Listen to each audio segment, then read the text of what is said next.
In the early spring of 1943, a battalion of infantry were pulled out of the hills around Tunis. For 13 weeks, they had endured the hard, bitter fighting, the rain and the mud. The rearguard of this battalion was C Company. They had provided the spearhead of the battle and had been in constant engagement with the enemy. Now they were due for a rest. The battalion was going to reform and refit. These then were some of the men who had battled for Tunis. Major Gerard, C Company Commander, Company Sergeant Major Gill. Well, not quite Algiers, Sergeant Major, but 7 days' rest will do them some good, even here. Just in time, sir. They've had about as much as they can stand. I know. And they're not the only ones. The company had been reduced to barely 2 platoons, a handful of battle-weary men. From 14 platoons, Sergeant Nichols, Private Tweddle, Private Thomas, Private Wilson. Here, Sarge, is it true Always what true, Tweddle? that we're going home to reform? Don't you believe it, Sarge? I'll believe it when I get there. Hey, Mohammed! Mohammed! Middleditch, the Major's batman and company runner.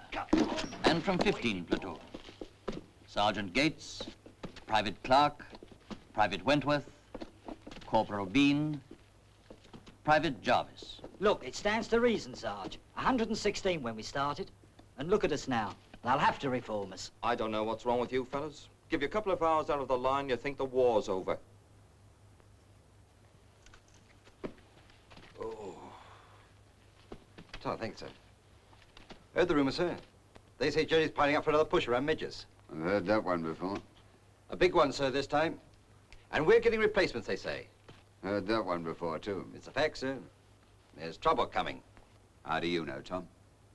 17 years in the army, sir. That's how I know. It's long enough not to listen to rumors. This place is alive with mosquitoes. Which one would sting me? A dose of malaria would suit me down to the ground. You're too tough for him, Tom. Me, sir? With my little white skin? Oh, they love it. Same as my old woman. Fair drives her crazy. Major Gerard, sir! Yes, Middleditch. Commanding officer wants to see you in 15 minutes, sir. Right. General's on his way, I think, sir. I know what that means. Oh, I knew it. I knew it. Felt it in me bones. Like a cup of tea, sir. I'm just going to brew up. Get out. Right, sir, I'll lay a kid out. It was too good to last, sir. Oh, better get them sorted out, Tom. And for pity's sake, keep them cheerful. Looks as though they're going to need it. Right, sir.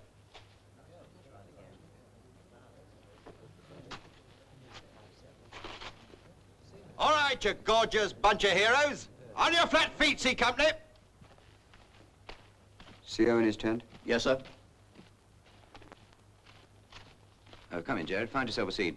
Thank you, sir. You'll be glad to hear we shall be getting some replacements at last. Very glad, sir. Is the 8th Army up to strength? Oh, they must be. I wish we were, because we're mounting something pretty big ourselves and we'll need every man we've got. As I understand it, the objective is Tunis. Wasn't it always, sir? Yes. Well, anyway, a special job has come up and it's been passed on to this battalion. The GOC wants to establish a gunner observation post way out in front, with an infantry company for local protection. The general will explain it to himself. He's on his way here now.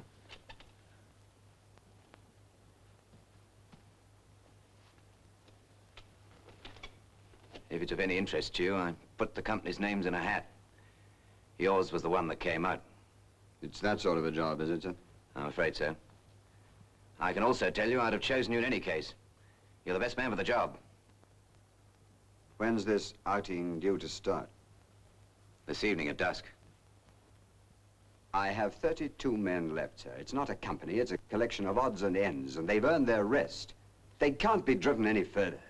They can always be driven a little further, Gerard. There is a limit, sir. Alan, you're making it difficult for both of us. I'm sorry. You're assuming personal responsibility for the life of every man under your command. You can't do it. Don't you, sir? Damn it, man, do you think I should find it easy to order you into this? I'm only thinking of the men, sir. So am I. Very well, sir. The general's arrived, sir. Oh, thank you. You better wait outside, Gerard. I'll call you.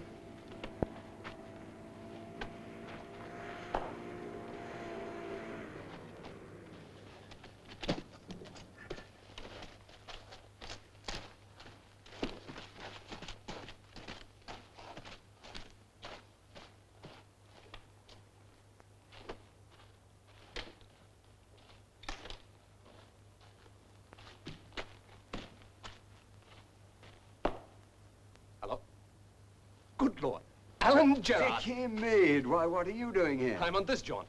You're not on it too, are you? Afraid so. Henry? Sounds like quite a party, doesn't it? It might very well be quite a party. Who's commanding? You?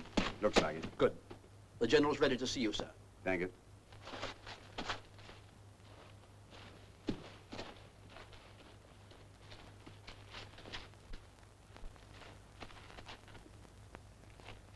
I'm sorry to break into your rest, Gerard. You're taking on this little job for me, I believe. Yes, sir. Good man. Now listen carefully. Von Arnim is expected to hit us in this sector during the next 36 hours with at least a division. Right, now I want some guns ranged onto his forward positions for two purposes. First, to break up his attack before he gets going. Second, to support our own show. Now we haven't enough ammunition for a barrage, and that means directed gunfire. You understand? Every shot must tell. Yes, sir. I want an advanced observation post, practically looking down the enemy's throat. You'll command, Gerard. Captain Meade here will take care of the ranging. You can call in a complete regiment, all 24 guns. That's how important it is. And the enemy must not know you are there till he has to. Is that clear? Yes, sir. One question. What happens when he does know? Then I shouldn't be surprised if he tries to winkle you out. But it's essential that you hang on. That OP must function. Anything more than a company would be too conspicuous. Anyway, I can't spare it. You'll hold it to the last man in the last round, or until you get orders to pull out. You understand? Perfectly, sir. Good man. Now then, just this side of the Boche outposts, there's a low ridge. Do you see it? Our patrols have reported a deserted farm tucked into the side of that ridge. Have you got it? Map reference 2735. That's the place. The farm in square 2735. There it is. There's the ridge. The enemy are there, and we're here. There's some sort of tower in the farmyard.